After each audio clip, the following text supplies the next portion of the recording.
ॐ भवतु सहनौ भुनक्तु सह वीर्यं करवावहै तेजस्विनावधीतमस्तु मा विद्विषावहै। ॐ शान्ति शान्ति शान्तिः। કામિનીબેન વિડીયો ઓન થઈ શકે તો કરજો.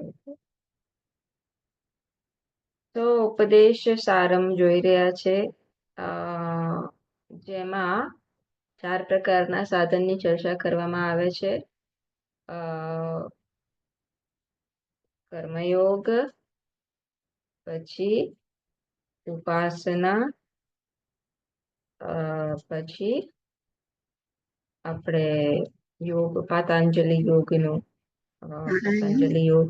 પ્રાણાયામ, અને છેવટે વેદાંતનો ઉપાસના કહી દીધું. છેવટે જ્ઞાન માર્ગ, એના ઉપર ચર્ચા થશે કે કેવી રીતના જ્ઞાન માર્ગથી જ મોક્ષ છે, પણ જ્ઞાન માર્ગ માટે પ્રિપેરેટરી સાધન કયા કયા છે. કર્મયોગ અંતઃકરણ શુદ્ધિ કરશે, ઉપાસના ચિત્તને નૈશ્ચલ્ય, ચિત્તમાં નૈશ્ચલ્ય લાવશે, પ્રાણાયામ એ પણ આ મનને કંટ્રોલ કરવામાં આપણને મદદરૂપ થશે. અને પછી જ્ઞાન માર્ગમાં વિચારની પદ્ધતિથી મારા સ્વરૂપ વિશે ચિંતન થશે. અને એ જ્ઞાન માર્ગમાં પણ એની પ્રી રિક્વિઝિટ, એની પૂર્વ તૈયારી રૂપે આપણને થોડાક શ્લોકો કહેવામાં આવશે. તો એ કર્મયોગની ચર્ચા કેવી રીતના થઈ? કર્તૃરાજ્ઞયા પ્રાપ્યતે ફલમ કર્મ કિમ પરમ કર્મ તજ્જડમ. શું કર્મ ફળ આપે છે? ના, કર્મ તો જડ છે. કર્મ કેવી રીતના ફળ આપે? કર્મ ના ફળ આપી શકે, કોઈક ચેતન તત્વ ફળ આપી શકે. જેમ કોઈ સીઈઓ એમ્પ્લોયીને એનો પગાર આપે, એનો શું કહેવાય, કર્મ. એમ્પ્લોયીઝે કર્મ કર્યું અને કર્મ નથી ફળ આપતું, પણ કોઈક ચેતન તત્વએ એ જોયું કે આ માણસે આટલું કામ કર્યું, આટલી સેવા આપી, અને પછી એ પ્રકારે એનો પગાર એને આપે છે. એવી રીતના કર્મ તો જડ છે, કર્મ થોડી ફળ આપે છે ડાયરેક્ટલી. કર્તુઃ આજ્ઞયા પ્રાપ્યતે ફલમ. કર્તુઃ, કોઈ કરતું છે. એ કરતું કોણ છે? ઈશ્વર છે. ઈશ્વર ફળ આપનાર છે. ઈશ્વર એ ચેતન તત્વ છે, એ ફળ આપનાર છે. તો શું?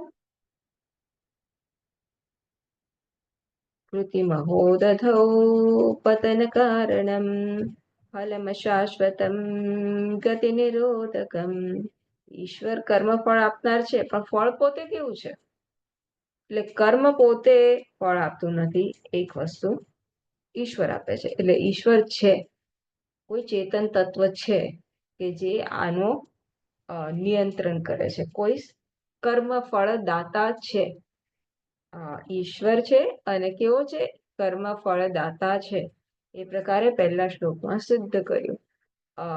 રેન્ડમ નથી વસ્તુઓ, ઈશ્વરની યોજના પ્રમાણે છે, ઈશ્વરના રૂલ્સ પ્રમાણે છે. ઈશ્વરની રૂલ્સ એટલે શું? ઈશ્વરના નિયમો પ્રમાણે છે. અને ઈશ્વરના નિયમો એ શું છે? ઈશ્વર જ છે. ઈશ્વર જ આ નિયમ રૂપે અભિવ્યક્ત થાય છે. એટલે આ ઈશ્વરના નિયમ પ્રમાણે પેલું સફરજન નીચે પડે છે કે ઈશ્વર જ આ ગ્રેવિટેશનલ ફોર્સ, ગુરુત્વાકર્ષણ બની અને આ બધાનું સંચાલન કરે છે, કે એની હાજરીમાં સંચાલન થાય છે, કારણ કે આ ઈશ્વર નિયમો રૂપે અભિવ્યક્ત થાય છે. તો ઈશ્વર છે, કર્મફળ દાતા છે, પણ કર્મફળ પોતે કેવું છે? અશાશ્વત છે. અને કેવું છે? ગતિ નિરોધકમ છે. કેવું છે? એ કર્મફળની આશાએ જ્યાં સુધી માણસ કર્મ કરશે ત્યાં સુધી એ ગતિ, એની ગતિનો, એની મોક્ષ ગતિનો અવરોધક બનશે. જ્યાં સુધી મારી કર્મ ફળમાં આશા હશે ત્યાં સુધી મારી માનસિક અવસ્થા કેવી હશે? એક્સ્ટ્રાવર્ટેડ હશે. બહિર્મુખતા મારા જીવનમાં પ્રવર્તમાન હશે. હું બહિર્મુખ રહીશ. તો હું જે સાચે સાચો છું એના તરફ મારી નજર નહીં જાય. એ મને આંતરિક નહીં બનવા દે.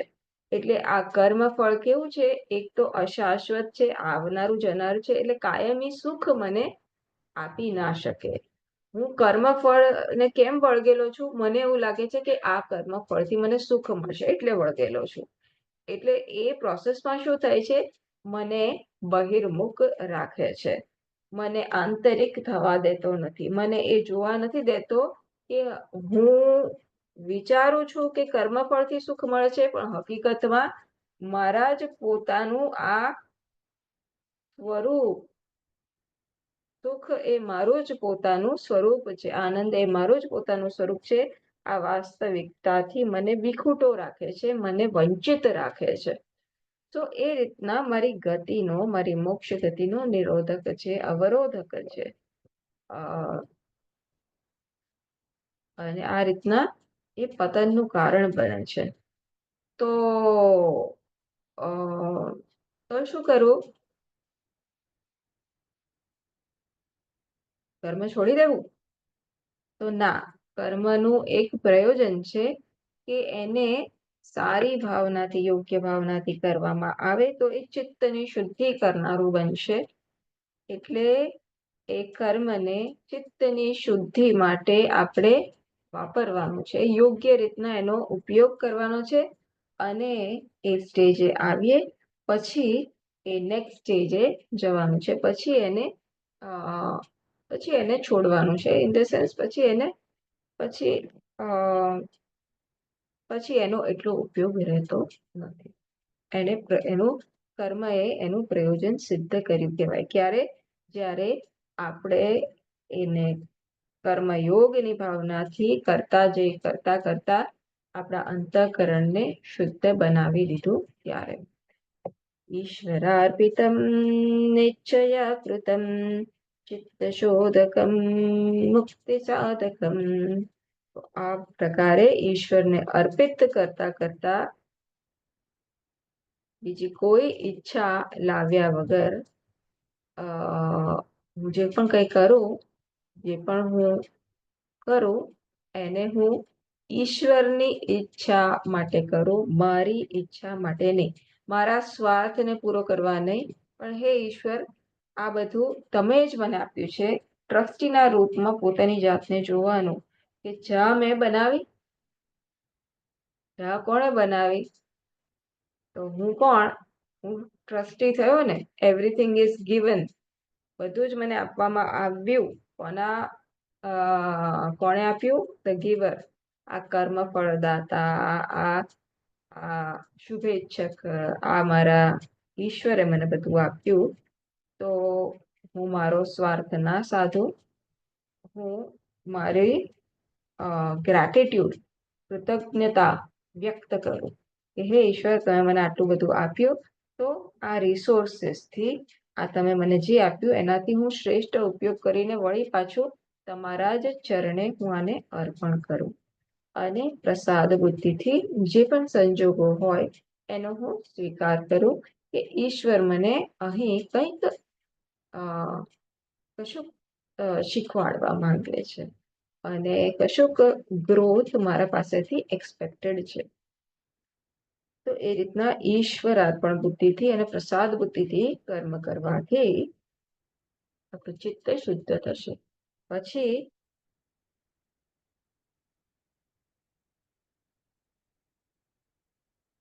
શું છે? ઉપાસનાની ચર્ચા કરવામાં આવી. કાય વાંગ મનઃ કાર્યમુત્તમમ પૂજનમ જપશ્ચિંતનમ પ્રમાદ. હવે તમે ચિત્તની શુદ્ધિ આ ઉપાસનાથી પણ કરો. એની નૈશ્ચલ્ય આ ઉપાસનાથી કરો. કેવી રીતના? તો કાયાથી, શરીરથી ભગવાનની પૂજા કરો. વાણીથી એમનો જપ કરો, એમના સ્તોત્ર પઠન કરો, જપ કરો. મનથી એમનું ધ્યાન કરો. તો આ રીતના ત્રણ માધ્યમ છે આપણી પાસે ભગવાનની પૂજા માટેનો, ભગવાનની ઉપાસના માટેનો. તો એને કેવી રીતના એ ભગવાનના નિરંતર સ્મરણમાં, ચિંતનમાં જોડવું, એનો ઉપાય કહ્યો કે આ કાયાથી એમની પૂજા કરવી. કર્મયોગથી પૂજા કરીએ છીએ અને કાયાથી પણ પૂજાની વિધિ જે કરીએ એમાં પણ પૂજા આવી ગઈ. કે મંદિરમાં હું ચલો શું કરું, પહેલા દીપ પ્રગટાવું, પછી સંકલ્પ કરું, શુદ્ધિકરણનો શ્લોક બોલું, સંકલ્પ કરું, નૈવેદ્ય ધરાવું, નૈવેદ્ય ધરાવવા માટે પહેલા નૈવેદ્ય બનાવું, નૈવેદ્ય ધરાવું, આરતી ઉતારું, અર્ચના કરું, સ્નાનમ કરાવું. આ પ્રકારની વિધિ દ્વારા, ષોડશ વિધિ દ્વારા હું ભગવાનની પૂજા કરું. અને એ ભગવાનની પૂજા કરતો જવું અને મનમાં પણ એ જુદા જુદા ભાવ મારા મનમાં અભિવ્યક્ત થાય.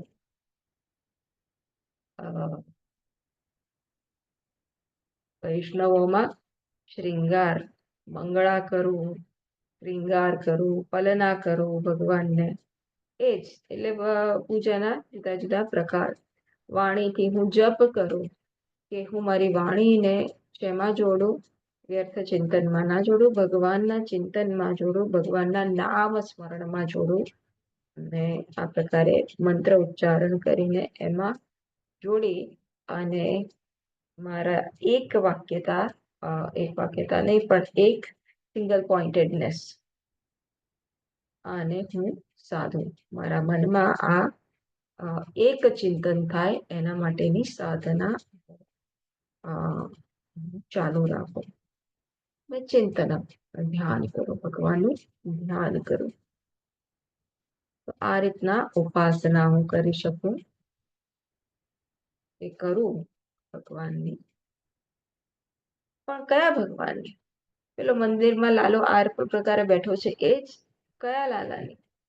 તો ક્લેરિફાઈ કરે છે કે હવે ઈશ્વરની એક વિશાળ સમજ હું કેળવું કે ઈશ્વર કોણ છે. આ ઈશ્વર, આ જગત જ ઈશ્વર જગત જ બની ગયો, ઈશ્વર જગત બની ગયો છે. તો જગતના રૂપે જે કંઈ પણ છે તે ઈશ્વર છે. અને આ ઈશ્વર કેવો છે? દક્ષિણામૂર્તિ કેવા છે? જગત ઈષધી યુક્ત સેવનમ અષ્ટમૂર્તિભૃત દેવ પૂજનમ. આ ઈશ્વર આ પ્રકારની બુદ્ધિ કેળવીને કે ઈશ્વર જ જગત બની ગયો છે, કે ઈશ્વર જગતમાં સર્વવ્યાપક છે. અને એની અષ્ટમૂર્તિ એટલે કેવી? તો પંચ મહાભૂત રૂપે ઈશ્વર અભિવ્યક્ત થઈ રહ્યો છે જગતમાં, પંચ મહાભૂત રૂપે. અને પંચ મહાભૂતમાંથી જે કંઈ બન્યું છે તે એટલે શું? સર્વ કંઈ આવી જશે. આ જગત જે કંઈ પણ હું જોઈ રહ્યું છું એ બધું પંચ મહાભૂતથી બનેલું છે. અને આ શરીર પણ પંચ મહાભૂતથી બનેલું છે એટલે એ પણ આવી જશે. એટલે અષ્ટમૂર્તિભૃત દેવ પૂજનમ એટલે આ પંચ મહાભૂત અને એમાંથી બનેલું. પછી સૂર્ય અને ચંદ્ર એમ કરીને આ બધા જ લોકનો સમાવેશ થઈ ગયો. ચંદ્ર અને તારાનો સમાવેશ દ્વારા બધા જ લોકનો સમાવેશ થઈ ગયો. અને હું પોતે જીવ, એ આઠમો અંગ દક્ષિણામૂર્તિ ભગવાનનો અથવા તો આ અષ્ટમૂર્તિ દેવનો. તો હું એમાંથી બાકાત નથી. હું ઇન્ક્લુડેડ હોઉં ત્યારે આ અષ્ટમૂર્તિ સ્વરૂપ ભગવાનનું પૂર્ણ થાય છે. નહીં તો ભગવાન પણ અપૂર્ણ બની જાય. તો આ પ્રકારના ભગવાન ને ધ્યાનમાં લઈને હું ભગવાનની પૂજા કરું, ભગવાનનું જપ કરું, પૂજા કરું, ધ્યાન કરું. કેવા ભગવાનની? આ પ્રકારના ભગવાનની. પછી આ જપ કેવી રીતના કરવો એના માટે છઠ્ઠામાં આપણને કીધું, ઉત્તમસ્તવાદ ઉચ્ચ મંદતઃ ચિત્તજમ જપ ધ્યાનમુત્તમમ. તો પહેલા ઉચ્ચ સ્તરે જપ કરવો એના કરતા વધારે સારું શું છે, મંદ સ્તરે કરવું. અને એના કરતા વધારે શ્રેષ્ઠ ચિત્તમાં એકદમ મેન્ટલી જપ કરવો એ છે, કારણ કે એમાં વધારે આપણું ફોકસ માંગી લે છે. અને તો ત્યાં ચિત્તની એકાગ્રતા પણ મેક્સિમમ હોય છે. તો આ રીતના આપણે જપમાં પહેલા ઉચ્ચ સ્વરથી ચાલુ કરીએ, પછી મંદ સ્તરેથી, અને પછી ધીરે ધીરે મેન્ટલી ચેન્ટ કરીએ મંત્ર. ઓમ નમઃ શિવાય, ઓમ નમઃ શિવાય, ઓમ નમઃ શિવાય, ઓમ નમઃ શિવાય.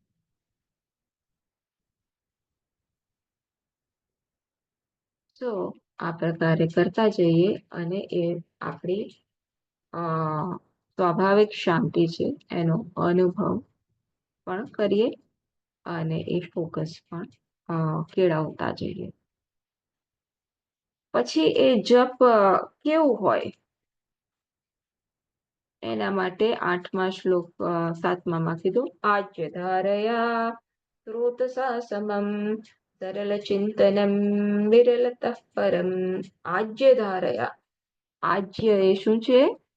આજ્ય એ ઘી છે. ગઈકાલે જ પાણીનીનું સૂત્ર ભણી. આજ્ય યપ યપ લાગે છે ત્યારે આજ્ય બને છે. કઈ વાંધો નહીં, યપને છોડો અત્યારે. પણ આજ્ય એટલે યજ્ઞમાં જે વપરાય તે શું? ઘી. કેવું ઘી? એ મેલ્ટેડ ઘી, ઓગાળેલું ઘી. શેમાં ઓગાળેલું હોય? તો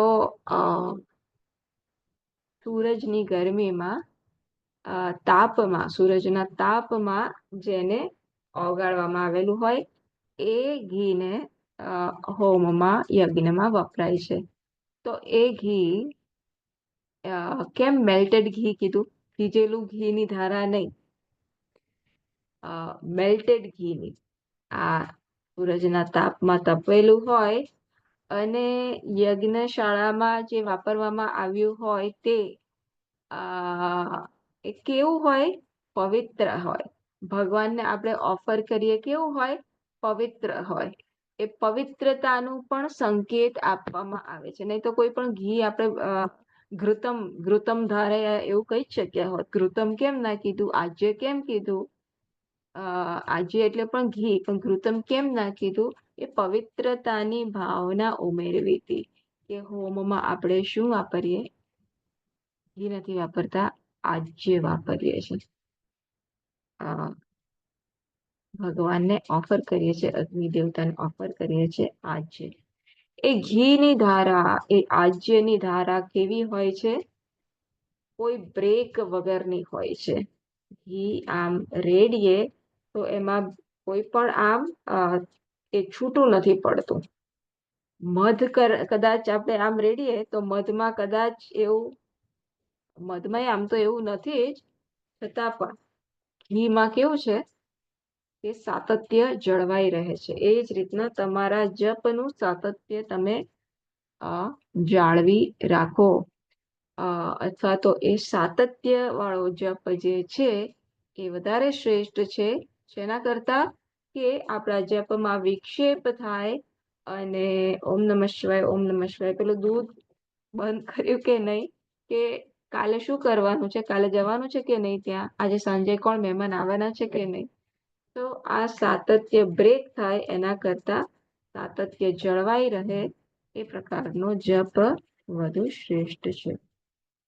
પછી આગળ કહ્યો, ભેદ ભાવના સોહમિત્યસૌ ભાવના ભેદા પાવની મતા. ભગવાન, હું તમારો ભક્ત, તમે ભગવાન.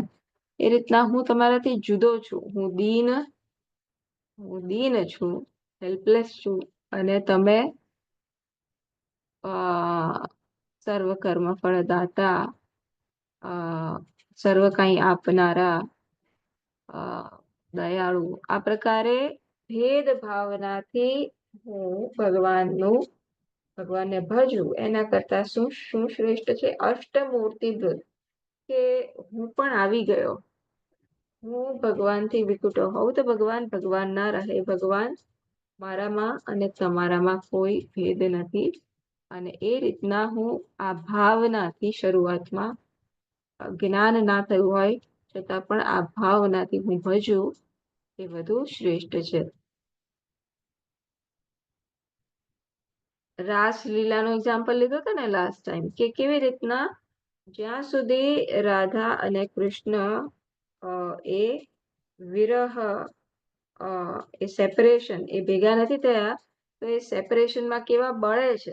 એવી રીતના ભક્ત અને ભગવાન ભેદભાવની ભક્તિ કરશે તો પણ એ સંપૂર્ણ આનંદનો અનુભવ નહીં કરી શકે.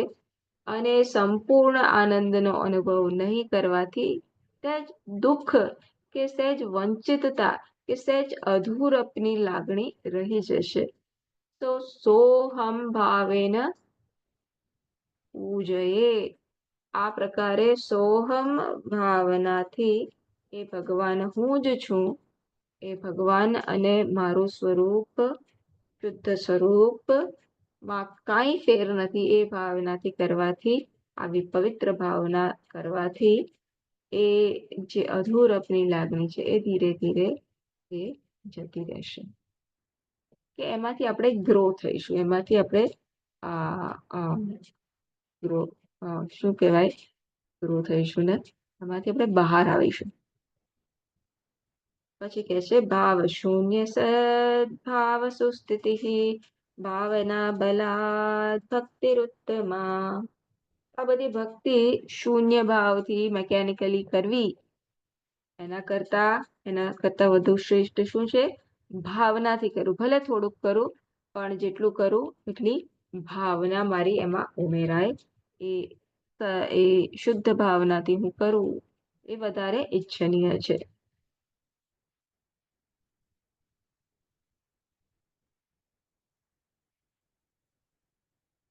પછી 10માં કીધું, આપણે ક્યાં સુધી જોયું હતું? આઈ થિંક 10મા સુધી પહોંચ્યા હતા લાસ્ટ ટાઈમ. વૃક્ષસ્થલે મનઃ સ્વસ્થતા ક્રિયા ભક્તિ યોગ બોધાશ્ચ નિશ્ચિતમ. તો આ બધા જે યોગ કીધા, બધા સાધના કીધા, સાધન કીધા, કયા કયા સાધન કીધા? કર્મયોગનો સાધન કીધો, ભક્તિનું સાધન કીધું, હવે યોગનો કહેશે ને પછી જ્ઞાનનો કહેશે. બોધા કીધું એટલે જ્ઞાનનો, વિચાર પદ્ધતિનો, વેદાંતનો પદ્ધતિ સાધન જે કહેશે તે છે. આ બધા ની પરમ સીમા, ચરમ સીમા શું છે? કે મન સ્વસ્થતાથી એના પોતાના સ્વરૂપમાં સ્થિત રહેશે, પોતાના હૃદયમાં સ્થિત રહેશે. કેવી રીતના? બધી અશુદ્ધિઓની નિવૃત્તિ દ્વારા. બધી અશુદ્ધિઓ અત્યારે છે માટે એ જપ કરવા બેસે ત્યારે પણ બીજે ક્યાંક ચાલ્યું જાય છે. આ અશુદ્ધિઓ, અને મુખ્યત્વે સ્વામીજી મહારાજ કહે છે એમ રાગ દ્વેષની અશુદ્ધિઓ છે. મને આ ગમે અને આ ના ગમે, અને તો ગમે એને હું પકડવાનો ટ્રાય કરું, ના ગમે એને ટાળવાનો ટ્રાય કરું. મારી બધી ક્રિયા કેવી હોય છે? હેય અને ઉપાદેય. તો જ્યારે આ પ્રકારે હું આ વિકૃતતાથી રહિત બનું. આ કેવી રીતના? આ કર્મ, ભક્તિ, યોગ અને જ્ઞાનના અનુષ્ઠાનથી આ મારામાં રહેલી બધી વિકૃતિઓ દૂર થાય અને હવે મારું મન શુદ્ધ બને. ત્યારે આ મન ક્યાં સ્થિત રહેશે? પોતાના હૃદયમાં, પોતાના સ્થાને, પોતાના સ્વરૂપમાં. હૃદય સ્થિત રહેવું એટલે પોતાના સ્વરૂપમાં સ્થિત રહેશે, એનું સાતત્ય જાળવી શકશે. એ જ્ઞાન અને જ્ઞાન નિષ્ઠા, જ્ઞાન પણ મેળવી શકશે અને એ જ્ઞાનમાં નિષ્ઠ પણ બની શકશે.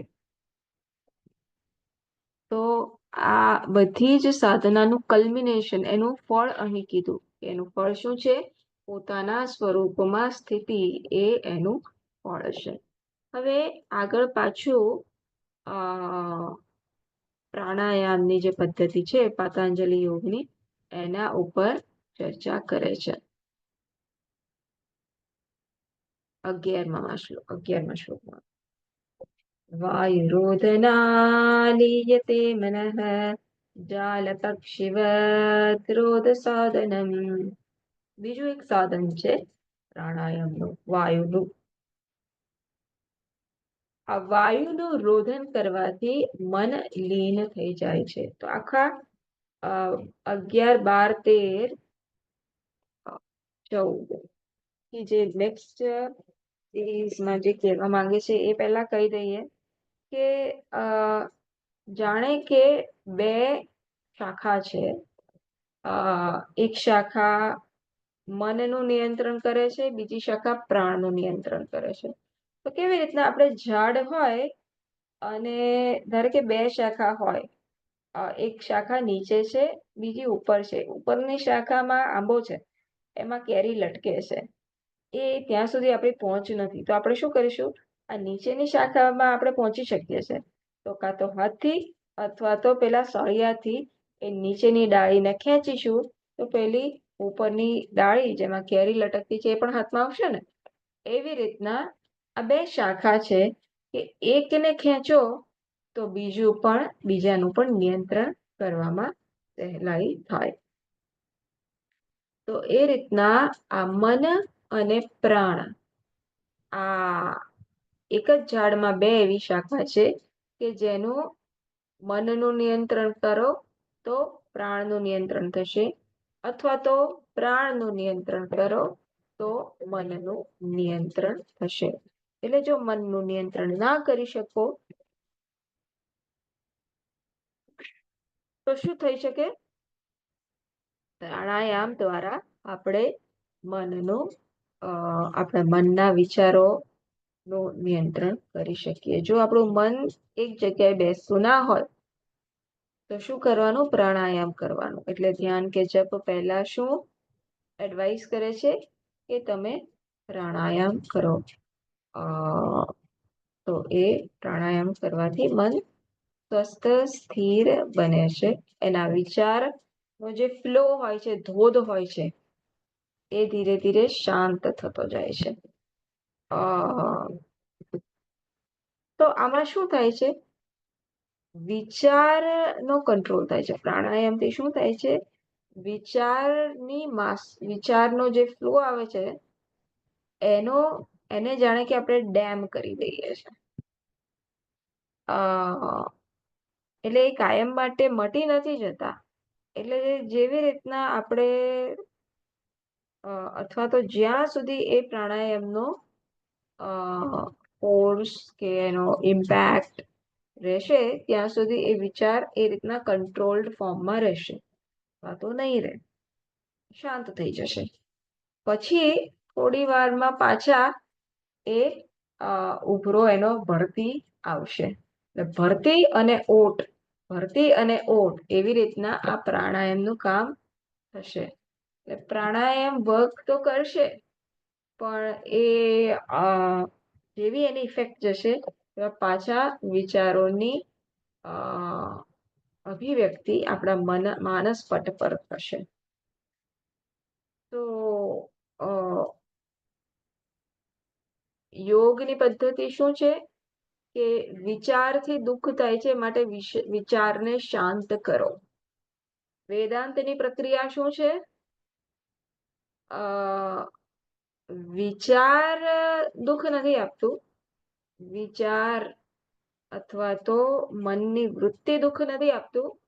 એ મનની વૃત્તિને સત્યતા તમે આપો છો એ દુઃખી કરનારું છે. મનમાં તો વૃત્તિ થઈ દુઃખની, તો દુઃખની આવી લાગણી અથવા તો જેલસી થઈ, અને પછી મને એવું થયું કે હાય હાય, મારામાં કેવી રીતના આ ખરાબ વૃત્તિ આવી કે આ નેગેટિવ વૃત્તિ આવી. એવી રીતના હું મારી જાતને જોડીશ તો જરૂર દુઃખી થઈશ. પણ વેદાંતની પદ્ધતિ શું છે? એટલે પતંજલિ યોગની પદ્ધતિ એ છે કે આ વિચારને જ હું સમાવી દઉં, તો આ વિચાર જ ના આવે. જ્યારે વેદાંતની પદ્ધતિ શું છે? આ વિચાર આવ્યો, આ વિચાર હું છું કે હું વિચારનો દ્રષ્ટા છું? વિચાર દૃશ્ય છે, હું એનો દ્રષ્ટા છું. એ પ્રકારની એની પદ્ધતિ છે. એ કે હું એનાથી અલગ છું એ હું નથી. એટલે દુઃખ વૃત્તિનો હું દ્રષ્ટા છું, તો હું દુઃખી ના હોઉં. મનમાં દુઃખની વૃત્તિ જન્મે એટલે હું દુઃખી નથી, હું તો દુઃખની વૃત્તિનો દ્રષ્ટા છું. બીજું, વેદાંતમાં શું કરે છે કે એ વસ્તુને રિઝોલ્વ કરવાના પર ભાર મૂકે છે. કે દુઃખની વૃત્તિ જન્મી, જેલસીની વૃત્તિ જન્મી, તો પ્રતિપક્ષ ભાવનાથી એને નેગેટ કરો, કોઈને કોંગ્રેચ્યુલેટ કરો, કોઈની વૃદ્ધિ વિકાસથી જો મારા મનમાં જેલસી જન્મે તો એને હું પ્રોત્સાહન ના આપું અને ડેલિબરેટલી મારું મન માનતું ના હોય તેમ છતાં સામે ચાલીને જઈને એ વ્યક્તિને કોંગ્રેચ્યુલેટ કરો. પ્રતિપક્ષ ભાવનાથી ક્રોધ આવી ગયો કોઈના ઉપર તો એના ગુણ જોવાનો હું પ્રયાસ કરું કે હું એના જોઉં. પછી લોભ થયો કે મારે હજુ વધારે જોઈએ છે, હજુ વધારે જોઈએ છે, તો શું કરું? દાન કરું. જ્યાં લોભની વૃત્તિ આવે મારામાં, ત્યાં હું આ દાનની વૃત્તિ ને વિકસાવું. તો આ છે વેદાંતની પ્રક્રિયા. પતંજલિ યોગમાં વૃત્તિનો નિરોધ કરવા પર ભાર મૂકે છે. વેદાંતમાં વૃત્તિનો નિરોધ એ કાયમની સમસ્યા નથી. કે સમાધિ પણ પતંજલિ યોગની પરાકાષ્ઠા ક્યાં પહોંચે છે? સમાધિમાં. સમાધિમાં શું થાય છે? કે ભોગતા ભોગ્ય એ બે દ્વૈત, કે હું ભોગવનાર છું, હું આનંદનો ભોગવનાર છું અને આનંદ ભોગવી રહ્યો છું, એ પ્રકારનું દ્વૈત પણ ઘડીભર નથી રહેતો. પણ એ સમાધિમાંથી બહાર આવીએ પછી પાછું એ ભોગતા ભોગ્ય કે મેં સુખેથી આ આનંદ ભોગવ્યો એ પ્રકારનું ચિંતન પાછું આવી જાય છે અને આ ડ્યુઆલિટી પાછી રહે છે. જ્યારે કે વેદાંતમાં આપણે ભાર મૂકીએ છીએ કે આપણને એ પ્રતીતિ થાય, આપણને અનુભવ થાય, છતાં પણ એ દ્વૈત સત્ય નથી. એટલે આપણે એને સત્યતા ના આપી એના ઉપર ભાર આપીએ છીએ. અહીં આત્મ અનાત્મ વિવેક ઉપર ભાર આપીએ છીએ અને બહાર સત્ય અને મિથ્યા ઉપર ભાર આપીએ છીએ.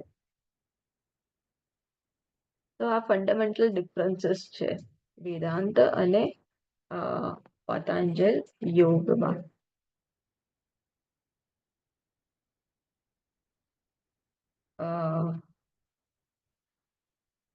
તો વાયુરોધનાत् લીયતે મનઃ જાલપક્ષિવત રોધ સાધનમ. તો જેમ કીધું એમ વાયુ ને અવરોધન કરવાથી, પ્રાણાયામ કરવાથી બેઝિકલી આ મનને આપણે લીન કરી શકીશું. એટલે મનના વિચારોને શાંત કરી શકીશું, એનો લય કરી શકીશું. જાલ પક્ષીવત રોધ સાધનમ. પણ એ કેવું હશે? જેમ પેલો પક્ષીને જાળમાં ફસાઈ કાઢીએ એ પ્રકારનો.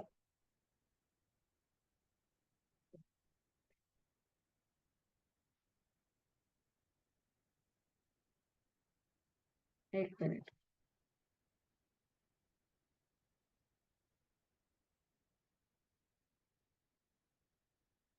હા, ટીકા જોઈ રહી છું. 11. वायुरोधनात् वायोः प्राणस्य रोधनात् प्रतिष्ठ પ્રતિષ્ઠ અંભ નાથ અનિયમ મનઃ જાલ પક્ષીવત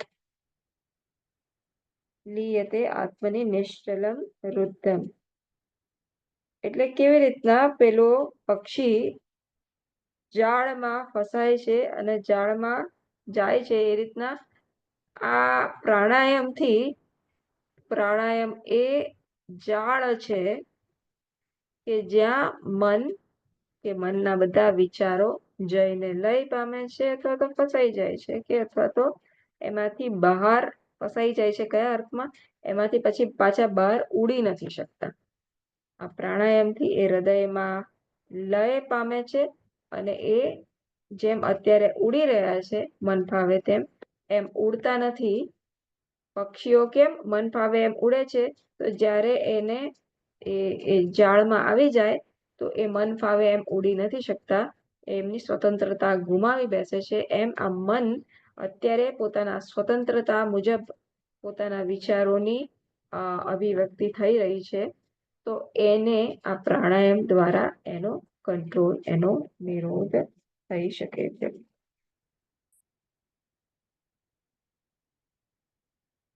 કુંભક, રેચક વગેરે એનાથી પ્રાણનો કંટ્રોલ થઈ શકે છે. અહીં ગણપતિ મુનિ કહે છે કે જેમ ભગવદ્ ગીતામાં પણ 6ઠ્ઠા અધ્યાયમાં કીધું છે કે તું પ્રાણાયામનો સહારો લઈને આ ચિત્તને શાંત કર. તો એ પ્રકારે કહેવામાં આવ્યું છે. પછી શું છે? એટલે પ્રાણાયામ બેઝિકલી આ મનને એબ્ઝોર્બ કરવાનો શું શબ્દ છે ગુજરાતીમાં? મનને શાંત કરવો, લય કરવો, પણ એબ્ઝોર્બ કરવામાં, પોતાના સ્વરૂપમાં એબ્ઝોર્બ કરવામાં આ પ્રાણાયામ મહત્વનો ભાગ ભજવે છે. પછી એના પછીનું ચિત્તવાયવત ચિત્ક્રિયાયુતા શાકયોર્દ્વયી શક્તિ મૂલકા.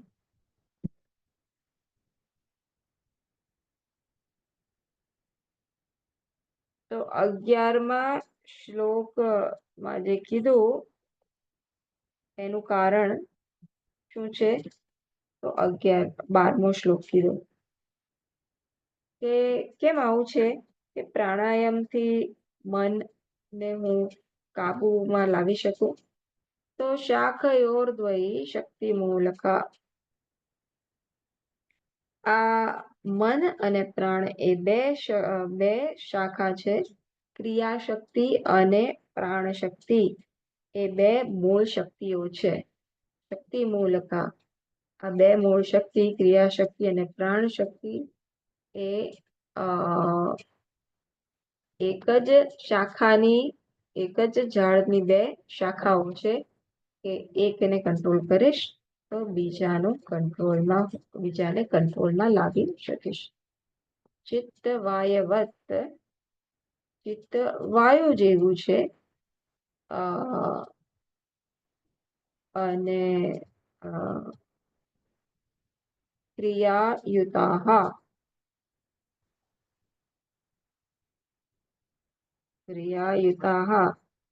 ચિત્ત વાયુ જેવું છે. એની પ્રાણ શક્તિ કેવી છે? ક્રિયાથી યુક્ત છે.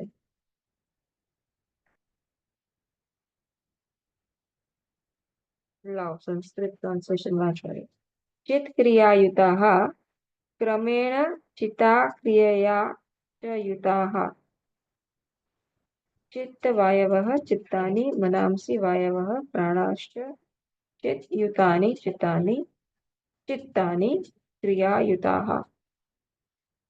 એટલે બેઝિકલી પ્રાણ એટલે ક્રિયાશક્તિ. ક્રિયાશક્તિને હું આ પ્રાણાયામથી કંટ્રોલમાં લાવી શકું. પ્રાણ શેનો કઈ શક્તિનો સંકેતક છે? ક્રિયાશક્તિનો સંકેતક છે અને એનું હું નિયંત્રણ આ પ્રાણથી કરી શકું, આ વાયુના અવરોધનથી કરી શકું.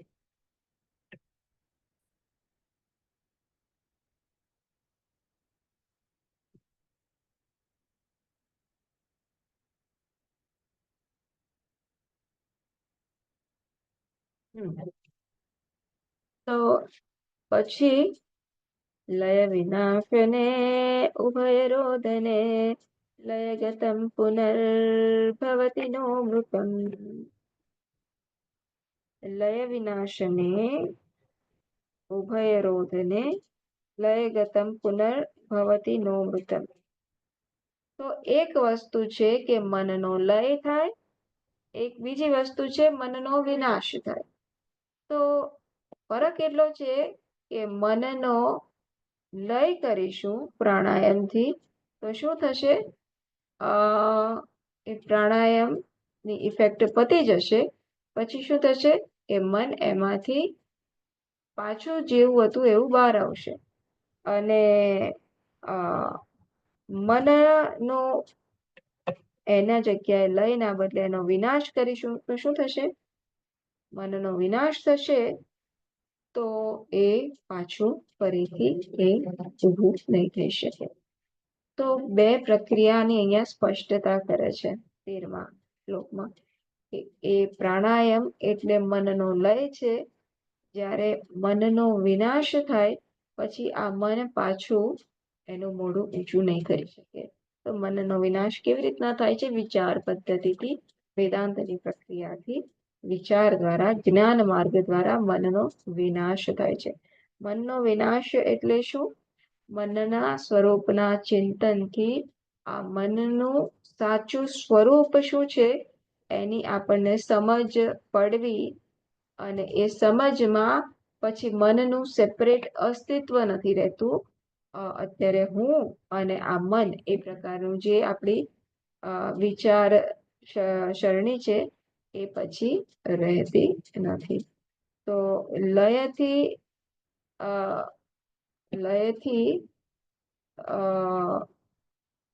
લય અને વિનાશ બે જુદી પ્રક્રિયા છે. લય, મનનો લય થશે તો એમાંથી પાછું થોડી વાર પછી એના ક્રમ પ્રમાણે આપણા કર્મ પ્રમાણે, આપણા પ્રારબ્ધ કર્મ પ્રમાણે એમાંથી પછી પાછું મન જાગૃત થશે. જ્યારે કે આ મનનો વિનાશ થશે એટલે મનના સાચા સ્વરૂપનું આપણને જાણ થશે, પછી એનું મૃત્યુ થઈ ગયું જ તું જાણ. એટલે કે પછી વિચાર આવશે, એવું નથી કે વિચાર નહીં આવે, વિચાર આવશે પણ એને સત્યતા નહીં આપીએ. આ વિચાર આવ્યો એટલે એ સાચો છે એવું નહીં કરીએ. વ્યવહાર પણ કરીશું પણ આ વ્યવહાર કર્યો માટે સાચો છે એવો નિયમ નહીં. ઉપયોગ પણ કરીશું પણ ઉપયોગ કર્યો માટે સાચો છે, ઘડાનો ઉપયોગ કર્યો માટે ઘડો સાચો છે એવી જે ખોટી દ્રષ્ટિ હતી એ ખોટી દ્રષ્ટિની નિવૃત્તિ થશે. હવે હું સમજીશ કે ઘડાનો ઉપયોગ કરું છું છતાં ઘડાનું સત્ય શું છે, માટી એનું સત્ય છે. એવી રીતના મનનો ઉપયોગ પણ કરું, વિચારો પણ આવે અને છતાં મારી સાચી સમજ શું હોય કે આ હું ચૈતન્ય આ દરેક વિચારનું સ્વરૂપ છું, એનાથી હું વિચલિત નહીં થઉં. અને સત્ય મિથ્યાની સમજ પણ સારી એવી પાકી રહેશે. તો પ્રાણાયામનું રિઝલ્ટ શું છે, લય છે, જેમાંથી પાછા ફરવાનું થાય છે. પુનર્ભવતી લયગતમ, જે મન લય પામેલું છે એ પુનર્ભવતી, એ પાછું આવશે.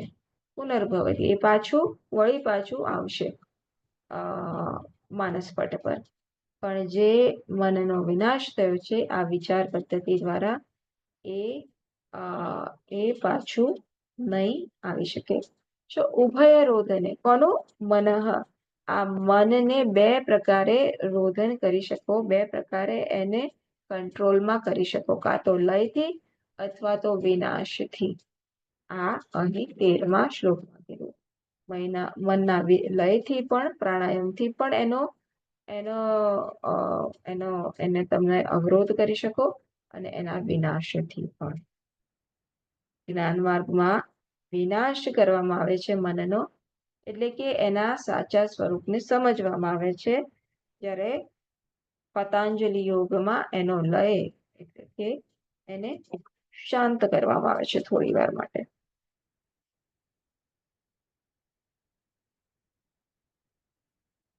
પ્રાણબંધનાત લીનમાનસમ એક ચિંતનાત નાશમેત્યદઃ.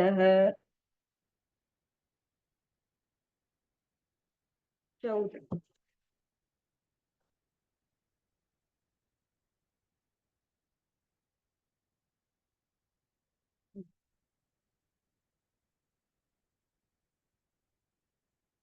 તો ઐક્યનું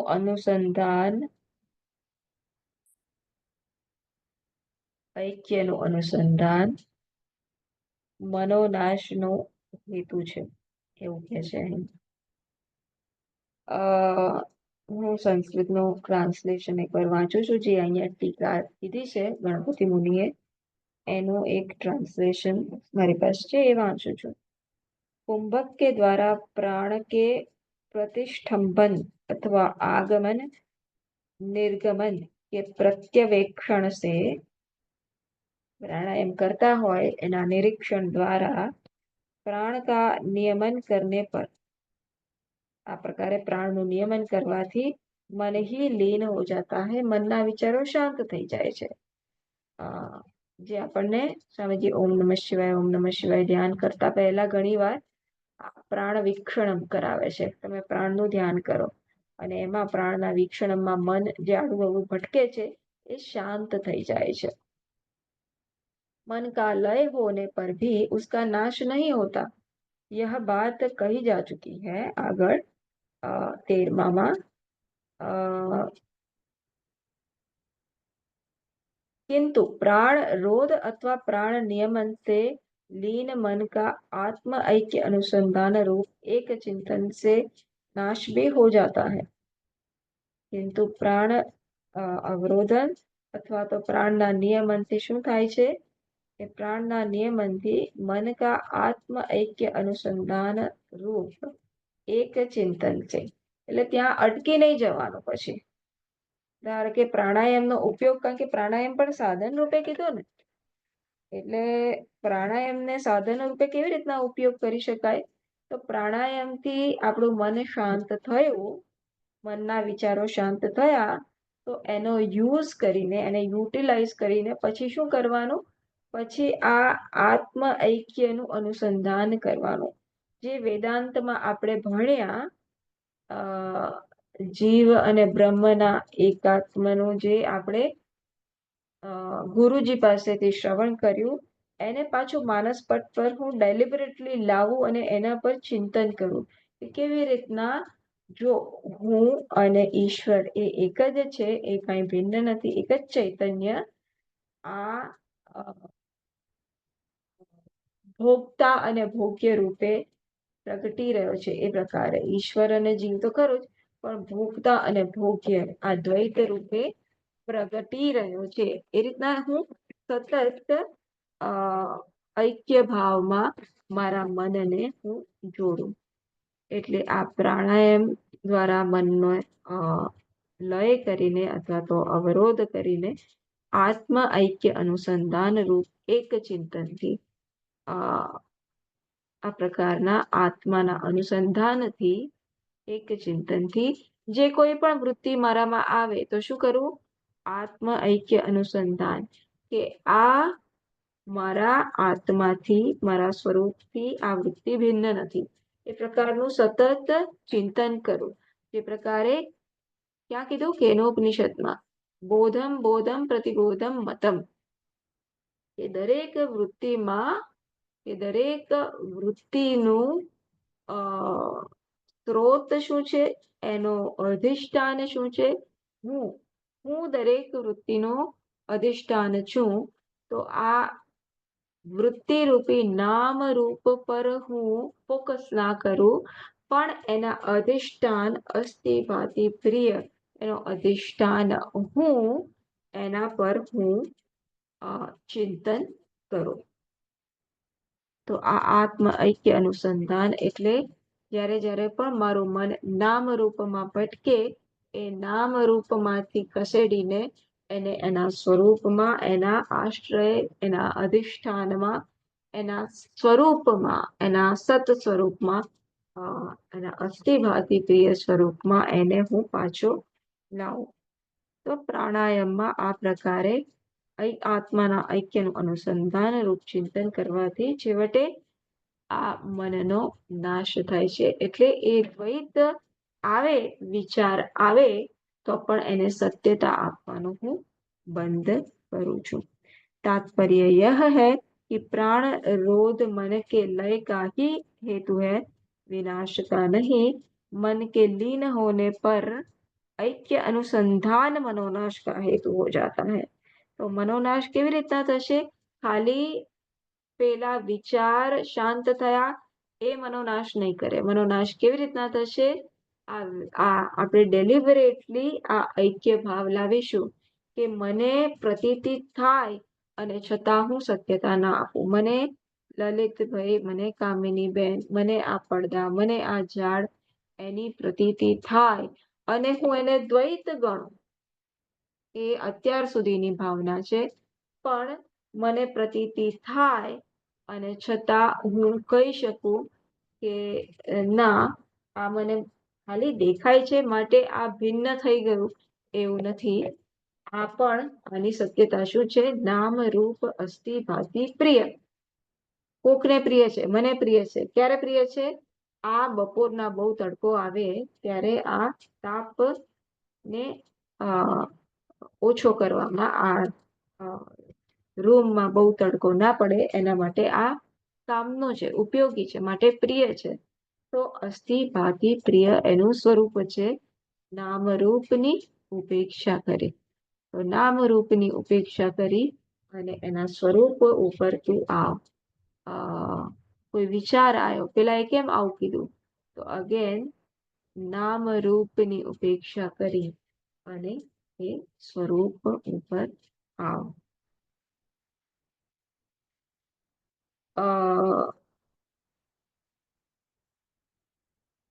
તો આ પ્રકારે આત્માના ઐક્યના અનુસંધાનથી મનોનાશ થાય છે, મનનો વિનાશ થાય છે, પ્રાણાયામથી નહીં. એ સ્પષ્ટ કરે છે. અને આત્માના ઐક્યનું અનુસંધાન એક ચિંતનાત એટલે આત્મ ઐક્ય અનુસંધાન. એ એક ચિંતનાત એ શું છે? એ વિચાર માર્ગની પદ્ધતિ છે, વેદાંત છે. એટલે 14 માંથી જ અહીં પ્રિપરેટરી સ્ટેપ્સમાં અહીં એનું ઇન્ટ્રોડક્શન કરવામાં આવ્યું. વેદાંતનું ફળ કીધું કે એનાથી આ એક ચિંતનથી મનોનાશ થશે અને તો કાયમ માટે પછી હવે આપણા જીવનમાં જે અત્યાર સુધી દુઃખ શોક છે એની નિવૃત્તિ થશે. તો 15 માંથી નેક્સ્ટ ટાઈમથી જોઈશું આપણે. અહીં આપણે વિરામ લઈએ છીએ. તો 15 માંથી હવે નેક્સ્ટ ટાઈમ જઈશું તો સીધું વેદાંતથી હું ચાલુ કરીશ. પ્રાણાયામ આ રિવિઝન આજે પ્રાણાયામ સુધી 3 સાધના સુધી આપણે જોઈ લીધું. નેક્સ્ટ ટાઈમ 14 માંથી આપણે સ્ટાર્ટ કરીશું. 14મો ગાડીને લાવવા માટે, પાટા ઉપર લાવવા માટે હું 14માનું થોડુંક લઈશ આધાર, પણ સીધું આપણે વેદાંતમાં એન્ટર થઈશું. Yes, okay.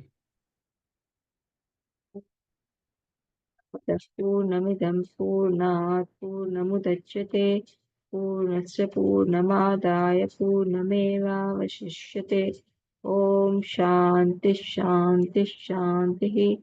हरि ओम. श्री गुरुभ्यो नमः. हरि ओम. हरि ओम. हरि ओम. हरि ओम. हरि ओम. बधाने.